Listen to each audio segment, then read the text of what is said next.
What's up, everybody? My name's Chris Mayer, and you're tuned in to the Bit Show. Oh, wait. Oh, how did I forget? I got to turn off the... There we go. We're no longer in the pre-show. Welcome to the actual Bit Show, Boston Indies talk show and happy hour, of course, presented by Boston Indies, Boston's home for independent games. You can follow us on Twitter at Boston Indies, or check out our meetup page, meetup.com/BostonGameDev. Before we get started, just a couple quick announcements. First, I'm going to post the links to our Twitter and all that kind of stuff. I actually ordered a green bodysuit thing with the head cut out, so one of these days I'm going to show up and just be a floating head, but not yet. Soon. Also, yeah, you can admire my nice shirt, which is kind of getting sort of green screened away. I tie-dyed it last week. Very exciting. Announcements. Did I already paste the links? I pasted the Boston Indies links. Tomorrow morning at 8:30, Pioneer Valley Game Developers are doing a coffee hour. You can hang out, casual chat, have your coffee, check your email, and chit-chat with some folks, see what they're working on. And next Wednesday, Boston Unity Group is going to be having a meeting. Let me post a link to the Pioneer Valley Game Developers thing. Boston Unity Group going to be doing a sort of C# intro class. C#, of course, the best programming language around. Undisputable. No one who's on this call is going to say anything about that. Great. Best language around. Check it out next Wednesday. Did I already post a link? Graham posted a link. That works too. And you can also help out our buddy Kellyanne, who is on episode 1 of BitShow season 2, and give her a couple bucks at her Drosselmeyer Kickstarter, which I just linked in the chat. And that's going to do it for me. Let's kick off the show. Let's go! Oh, one sec. All right. Oh, God. All right, you're on. Hey everybody. Hey, Ichiro. How's it going? Hey, I'm doing well. How are you? I'm good. You're looking beautifully lit today. Thank you. I appreciate it. Maybe even more so. I hear my audio's better since I turned my mic on. I did. I painted myself into a ridiculous corner this week. I decided, aside from this show, to also be a regular Twitch streamer. So I rigged up an old computer I had to stream 24/7 kind words screensaver going on. And that's been going on for many days. And then I went on a trip and I left that computer running.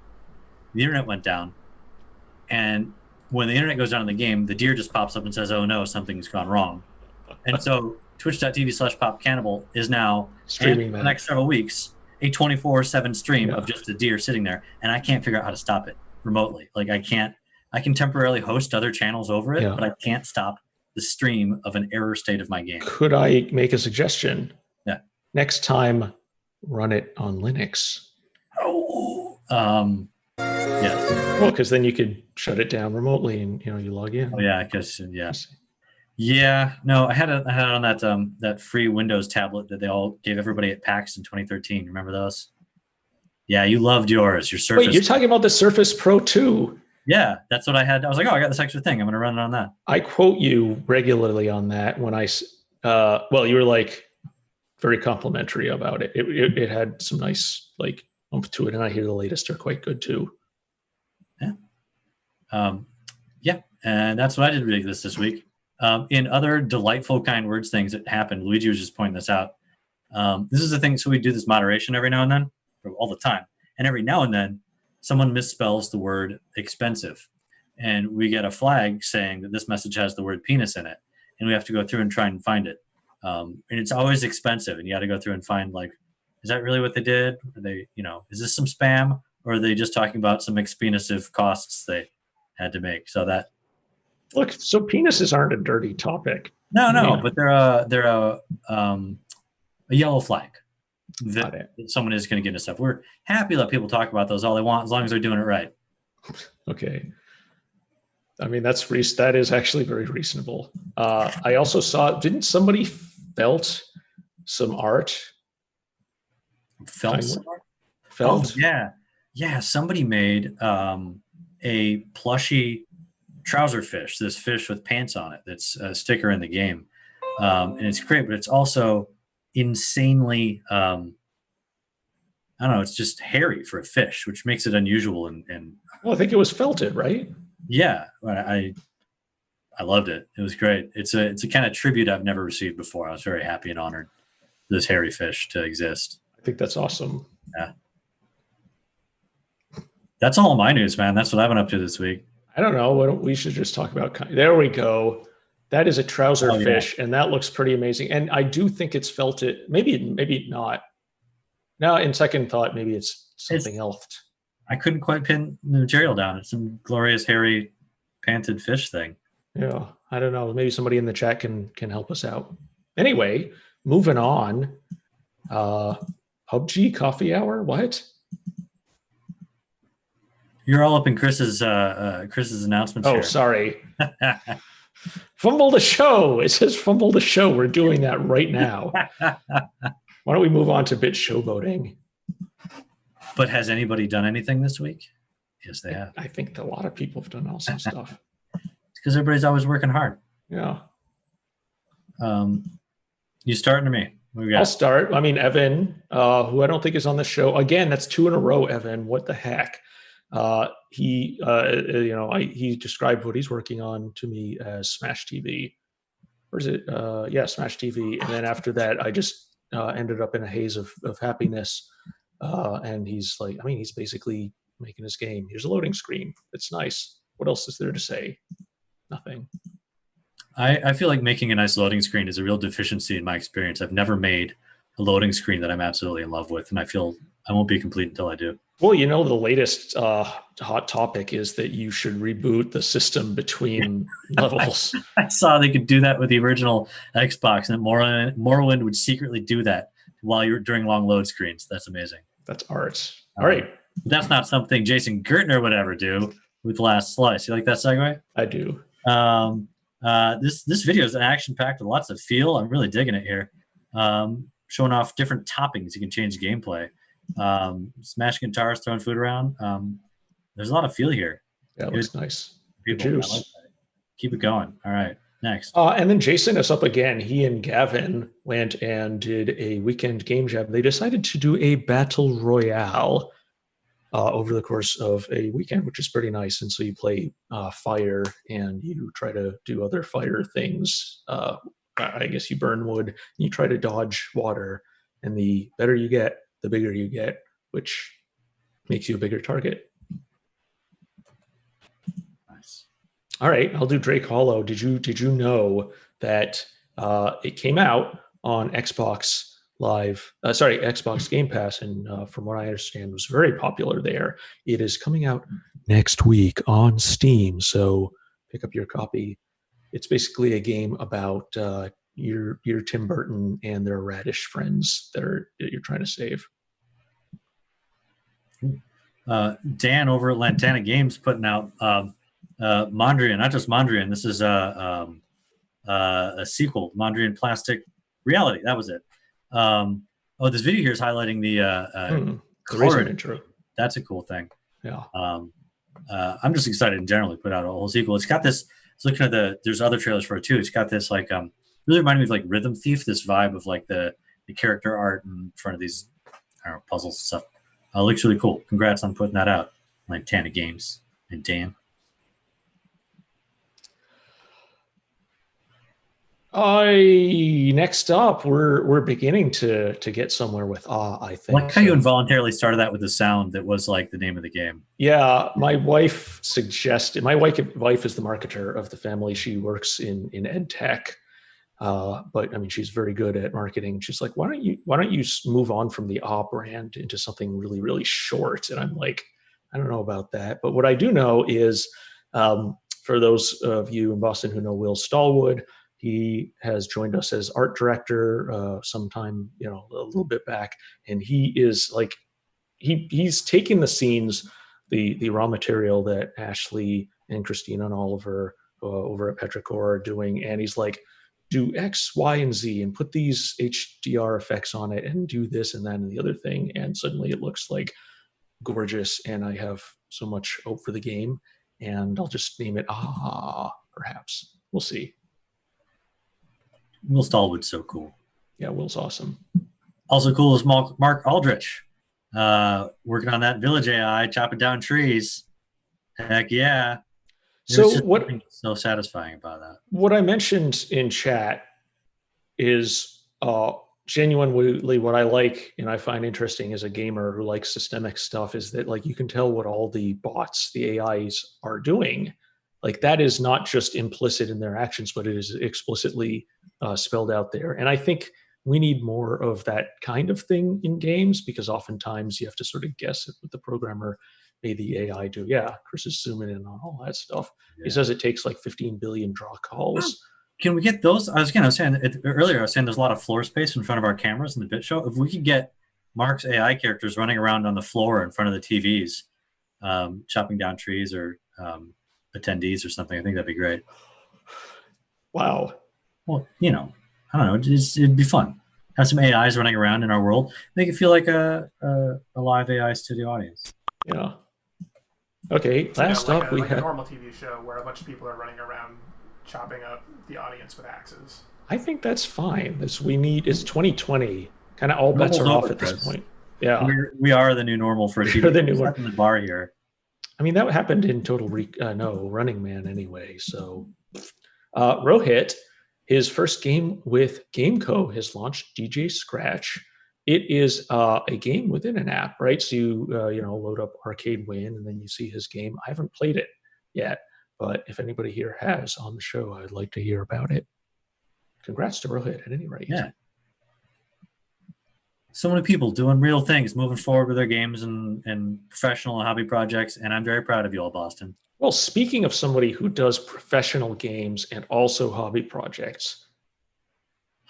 Yeah, it's time to introduce our stunning guest today. Today's guest is a community pillar who organizes lots of groups, Women in Games Boston, People's Republic of Interactive Fiction. She's a longtime curator of the Boston Festival of Indie Games and a volunteer and a speaker for so much more. She is also an accomplished engineer with a career that spans bioinformatics, travel aggregation, and virtual worlds, all while filling her itch.io page with more interactive fiction than you can shake a stick at. What's more, she's a delight to be around. Please welcome Adri Mills.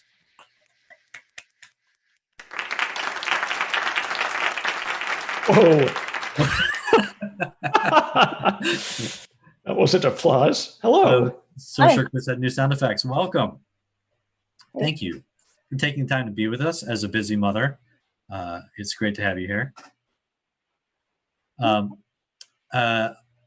From your site, your website, genericgeekgirl.com, which is very nicely put together, as I would expect no less from a professional like you, you have the section where you say 3 words one might use to describe Adri are generic, geek, and girl. And I have rarely seen the word generic embraced just so. So what about it speaks to you? Honestly, I don't know. Honestly, I created the name like a long time ago, like 2008, to do like an anonymous game review blog. And then it just became my brand. All right. So. I didn't know you were doing game reviews back in 2000. Were you in Boston then?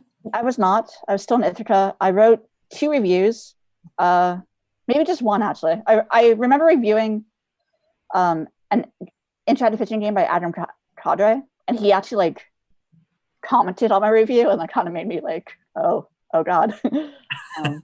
Oh god, I got to become a game creator as well. Yeah, that was before I was making games, so I didn't know how like accessible like. I don't know. I wasn't part of the community. For most small game devs, if you invoke their name or game, they will appear. Apparently, yes. That's true. Cyber Scott. Yeah, I'm constantly trolling the Twitch streams with 2 people watching that are using my games. But anyways, so right now you are working at Linden Labs, which makes Second Life. What are you up to there? I'm a web engineer.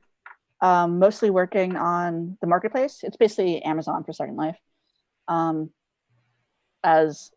Anyone who's on the Slack will know, every Monday my thing is I'm clouding all the things. We're basically, I can't talk too much about specifics, but we're basically moving everything into AWS. So that's been my life and will be for like the next couple of months. So I like for folks who don't play Second Life, like myself. I use a reflexive pronoun. I apologize to everybody, every grammar nerd out there, like me.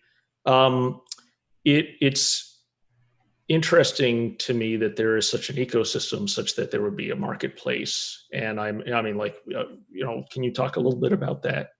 Oh, so for the people who are using Second Life, like it really is a big thing for them.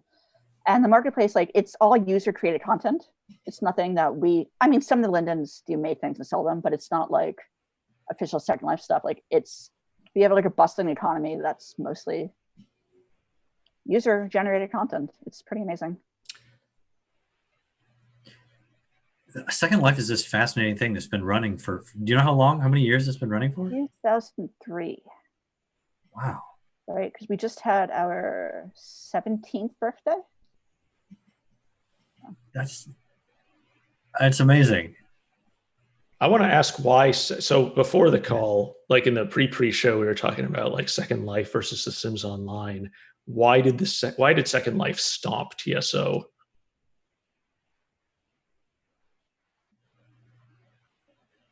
What is Sims Online? Do you both know? No. I know you absolutely stumped. Sorry, The Sims Online. It was The Sims. They went multiplayer for like a bit, and then it was popular, and then suddenly it just closed down one day. Oh. And it was. I mean, it struck me as something that could be, it could have grown into something that like the Second Life is. But enough about that. It's dead. Bad question. Dude, so I'm also curious. Sorry, I'm sort of stuck on Second Life. It's an amazing entity that exists in this sort of game space and virtual space, and it had so much sort of mind share as from non-game centric or game players as like this future of virtual worlds thing. And I haven't dropped in a while. But what is it that the core Second Life player is really there for? I think a lot of people it really is like their other life. They get to do things. The pitch they gave me, like when I first applied there, is that there's a lot of people who they're disabled, they're shy, they're whatever, and Second Life is just like a place for them to, I don't know, like do things that they can't otherwise do. I know that there's a lot of community, like there are groups, and I've been to like in-person meetups for like different topics. I can see how that vibes with you, as you have been someone who is involved in helping to organize a lot of communities around here and contributing in that. I'd like particularly just to maybe talk about and pitch about some of the communities that you're involved in here. For people who don't know, what is the People's Republic of Interactive Fiction? It's basically just a group for anyone who's interested in interactive fiction. It's not just people who make games, it's enthusiasts, it's academics, creators, and it's all interactive fiction. Like it's not just text adventures, it's twine, we talk about narrative. Narrascope kind of like grew out of. Yeah, so Narrascope's another thing that you work on with. Is that you and Andrew Plotkin, Zarf? Yeah. And that's a conference that's happened once in real life and once online. Yes. It was supposed to be this year in Illinois, and then pandemic happened. Hey. Has there been any particular response from the interactive fiction community with the pandemic? Are you seeing COVID related games? I mean, it seems like a medium that has some quicker turnover than some of the heavier, larger asset intensive games. That's true. Honestly, I don't know. As you mentioned, I have a 6-month-old. I don't entirely know what's going on. I haven't played a lot of games, period, in the last couple of months. There's definitely been a lot more, like all the meetups have moved online. So there's a lot more, like there's an active group in San Francisco, there's an active group in Boston, there's a couple others. And now there's a lot more like being able to attend other groups, which is really cool. No, sorry, go ahead, Ziba. I was going to say People's Republic. It's kind of intimidating. I mean, I like the idea of narrative in games. Who are there? Who? I don't know the question that I'm asking. I also have a child, and I'm You're on no scared sleep. to show up at the meetings, Ichiro. I'm a little scared to show up. Thank you. I understand it. Why shouldn't I be? And which of us should join? Mostly because it's really laid back. Like we almost never have speakers. Like a few times, like Graham Nelson, who wrote Inform 7, has come and he's sort of like talked about things. But honestly, it's just people just show up. They talk about this time to talk about like what's been new in the IF community, what's happening, what we're playing, what we're working on. And then conversations usually devolve into something like somebody might show up and have like, they've never been there before, they have questions, they have a game they want to show off. It's really just a hangout, honestly. If I have strong opinions about too much branching in narrative, will I be drummed out?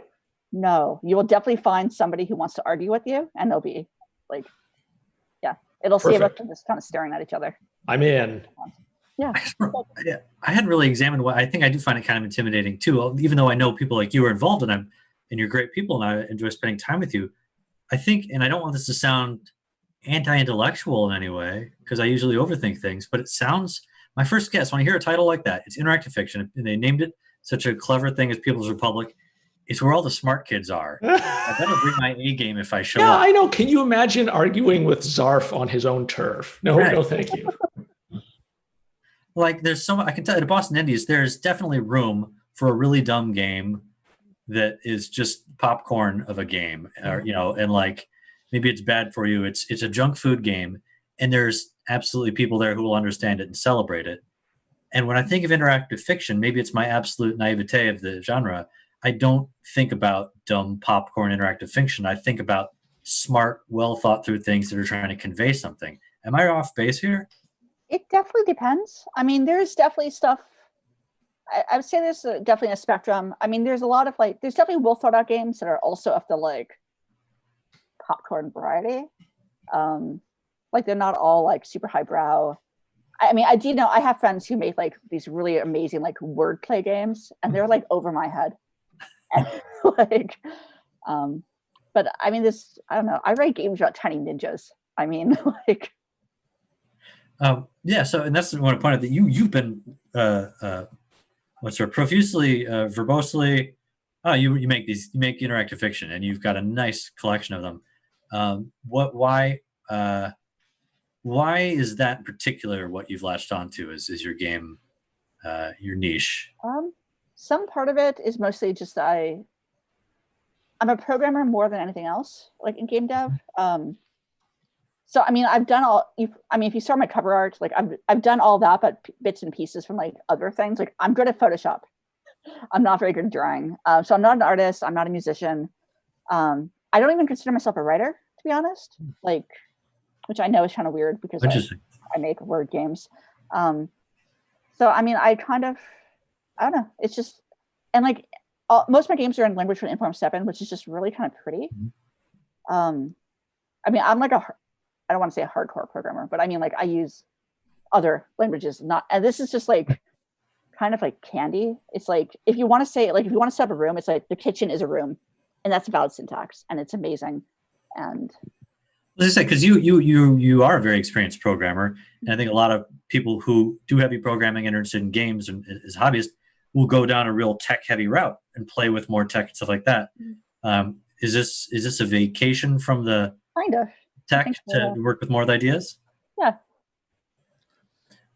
So then what are there ideas you run into something during your daily life and think, this is worthy of me spending time making interactive fiction about this? What inspires you to jump into that? It varies. I mean, a lot of my games I've been given a prompt. So like very rarely is it something like just in my life, like the ninjas, which I've kind of like adopted as my like logo, is just, it was like a cover jam. Like people made game covers, and we made games based on the cover. So I was given this picture of like 4 ninjas, and I was just like, okay, I can run with this. My most recent game actually is about discovering I was pregnant, and like the joy like behind that, because it was a long time coming. So sometimes there are just like things like in my life, but that's exactly the kind of personal cerebral stuff the smart kids are making interactive fiction I expected is stories like that. I feel bad saying the smart kids. It sounds like I'm really being. You're being anti. You're. I know. I'm gonna trot out the B word. BAFTA. All right, you can't play both sides of the coin there. Which game? So I linked generic Girl.io. Which game is your most recent? It would be the one with the picture of the pregnancy test. Maybe? Yeah. I don't see it. I don't see it. Is it on itch.io? I know it's on my website. Okay. Not on itch. Don't go to itch, everyone who just saw that link. Well, go to itch because if you want to give me money, you can buy games in it. Yeah, okay. If you don't want to give me money, they're all free on my website. My God, so, now they know. Now you have to make the moral decision as to whether you want to support Adri or just leech off of her. She's got a baby, everybody. Come on. There we go. The surprise. Oh my gosh, that's always a great moment when you're like, hey. Yeah. What do I mean? It's always a really fun grid of games you've got with all the covers. It feels like, I don't know. Yeah. Well, it feels like album covers. Yeah, it does. Right? Yeah, my first 2 games actually were based on They Might Be Giant songs. It was 2 of them are labeled Apollo 18+20. And it was the 20th anniversary of Apollo 18. And those were my first 2 games written like at the same time. They're like incredibly short, sweet. Take a couple minutes. There's like 13 endings each because they're just like really short. I noticed a couple of your games were inspired by or homages to Glitch. Yes. Could you say a bit about what Glitch was and why it struck you as so important? Glitch is the only MMO I've ever been into. It's just, I just thought it was cute. It was just really, I loved like the storyline behind it. And honestly, I don't play a lot of online games because it just isn't my thing. Sure. And in Glitch, you don't actually have to interact with other people very often. There are a few like quests where you had to like get like 5 people together and like mine rocks. But honestly, I was able to do my own thing, and I had a lot of friends who were into it. I don't know, just something about it. Like it was just, and then when they suddenly shut down, it was just like really kind of like the whole community was just really like kind of devastated. I had a project. I took a year off work actually to work on what was supposed to be a MUD that would have been like Glitch related. Was it a bunch of folks from the Glitch community got together and decided let's Phoenix this? No, well, for my project that was just me. For the MUD idea. Oh, my gosh, you did a MUD by yourself. I didn't get that far. Okay. There are 2 actually games that are currently, at least one of them is currently online. I don't remember what they're called, but you can Google for them. People have like recreated Glitch. So I haven't gone super into it because they're still kind of in beta, and then you get really into it and then the whole world like resets, and it's just, yeah. I had just a last couple interactive fiction questions. Like where's the mark of, at least in your opinion, which is totally valid, what is some great interactive fiction, or like what makes it great, or are there great examples or things that you really hold up there?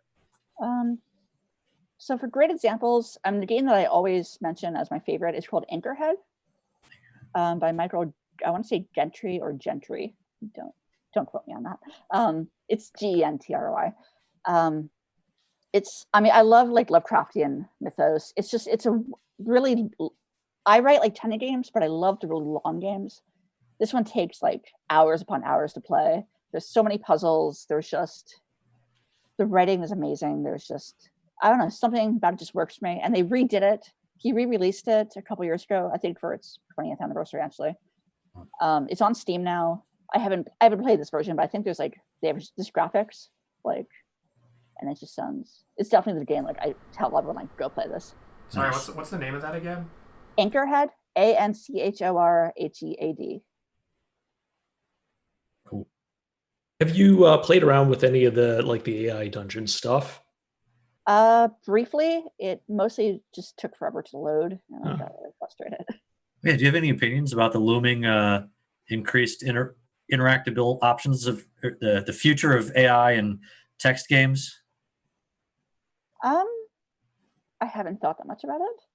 I have friends who do a lot of procedural generation, which I haven't actually.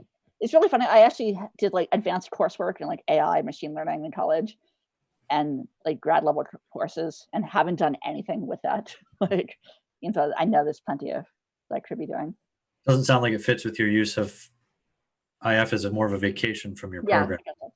Yeah, and also it sounds it can be very personal as an expression. So that, right. Well, let's procedurally generate some real personal feelings. That'll do that. Say more. No, I refuse. I think we're almost about time here. And we've this is a spot where we normally tell people like, hey, pitch what you got. We've shown your website so much, but pitch it again. Where can people come find your stuff? Genericgeekgirl.com. Everything's there. Games. I'm on Twitter. I talk about not just games, like all the things. Spoiler, I get kind of political. Sorry. What do you expect? It's the time to do so. It's Twitter also. Yeah. No, that's good. Everybody come get inspired to make your own interactive fiction. Don't go to Adri's webpage, go to her itch page and buy all her games. And follow her on Twitter and come and join us in the happy hour, which starts immediately following this Slack. This Zoom. Yep. Link is in the Slack. Yeah. Chris is in the house. Thank you so much, Adri. It was a delight. Thank you. It was fun. All right. Chris, back to you. Well, first up, let's have a round of applause for our guest.